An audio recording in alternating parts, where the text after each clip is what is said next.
Hello student, welcome once again SDS VM online class. Online class में student हम लोग part 2 में natural resource के विषय में आज डिस्कस करेंगे, जिसमें आज हमारा टॉपिक होगा एयर। एयर अर्थात वायु। वायु क्या है, हवा क्या है? Mixture of several gases, gas का मिश्रण है। तो गैस, बहुत तरह की गैस किसी पर्टिकुलर या फिर व्यक्तिगत रूप से किसी व्यक्तिगत चीज को हम गैस बोल सकते हैं। तो वायु सबसे पहले मिक्सचर ऑफ सेवरल गैसेस, लेकिन each gases have a fixed in ratio. प्रत्येक गैसेस का रेशियो भी फिक्स होगा और मात्रा भी फिक्स होगी, लेकिन चीजें विभिन्न प्रकार की होंगी। तो पहली बात यह आती है कि कंपोजिशन ऑफ एयर। कंपोजिशन क्या है भाई? सबसे पहला कंपोजिशन है हमारा नाइट्रोजन। Nitrogen that is 78%, 78.09। दूसरा है ऑक्सीजन, जिसको हम लोग 21% मानते हैं और एक्चुअल अमाउंट 20.94%। तीसरा है ऑर्गन, अदर गैसेस में 0.92 दैट इज 1% कंसीडर करते हैं हम लोग। फोर्थ में है कार्बन डाइऑक्साइड 0.003%। और रेस्ट बच जाता है डस्ट वगैरह चीज के लिए, डस्ट और स्मोक के लिए, जिसको हम लोग मिसलिनियस के तौर पर जानते हैं। 0.04% तक आती है बात।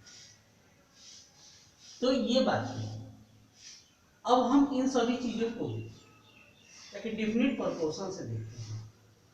हमारा एटमॉस्फेयर लगभग 8 से 20 किलोमीटर तक है। उसके बाद से एटमॉस्फेयर क्या हो जाता है? समाप्त हो जाता है। उसके बाद से प्राणवायु जिसको ऑक्सीजन कहते हैं, वो नहीं मिलती है। स्टूडेंट, सांस लेने के लिए हमें ऑक्सीजन की जरूरत है, और इस तरह से बिना ऑक्सीजन के जीवित रहना मुश्किल है।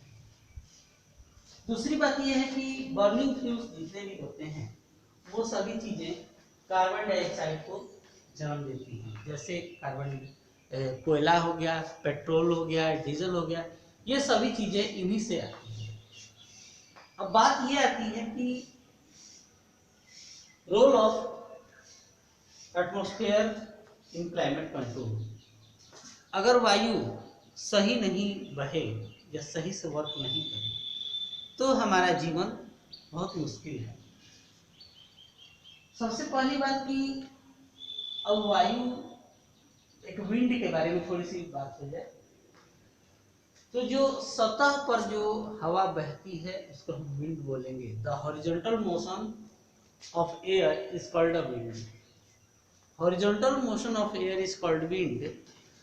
तो हॉरिजॉन्टल मोशन का मतलब हो गया सतह के ऊपर, वर्टिकल सीधा, ये बात है।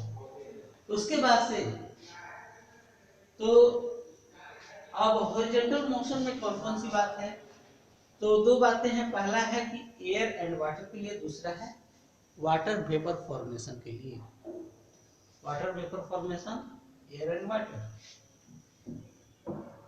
तो दिन के दौरान में समुद्र की तरफ से जो बहने वाली हवाएं होती हैं वो प्रायः ठंडी होती हैं, और जब वो लैंड एरिया में जाती हैं तो लैंड एरिया में विभिन्न प्रकार के गैस और विभिन्न प्रकार के जीवों के संपर्क में आने की वजह से वो क्या हो जाती हैं?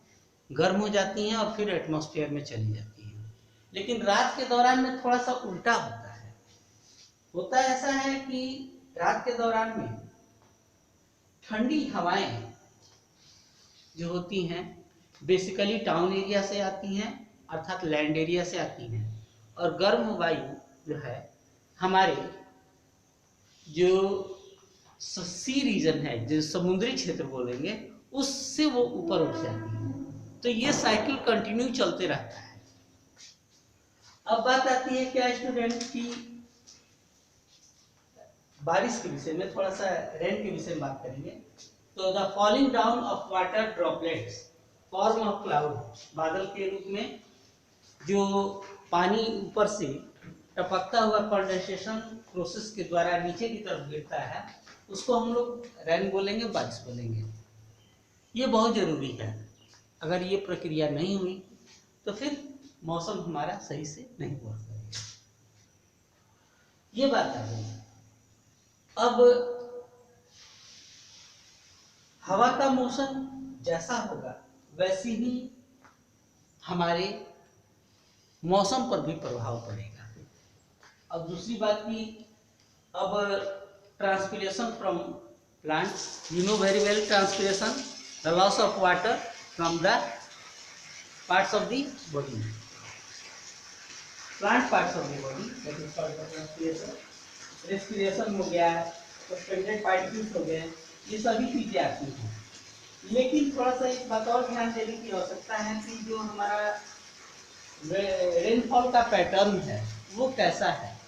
तो रेनफॉल का पैटर्न हमारा क्या है, साउथ टू वेस्ट है और नॉर्थ टू वेस्ट है। और इस तरह से ये सब चीजें सभी रहती हैं। आगे आने वाले वीडियो में हम लोग पॉल्यूशन के विषय में पढ़ेंगे, जिसमें water pollution, wind pollution, air pollution इत्यादि के बारे में डिस्कस करेंगे। आज के लिए इतना ही। Thanks, have a nice day.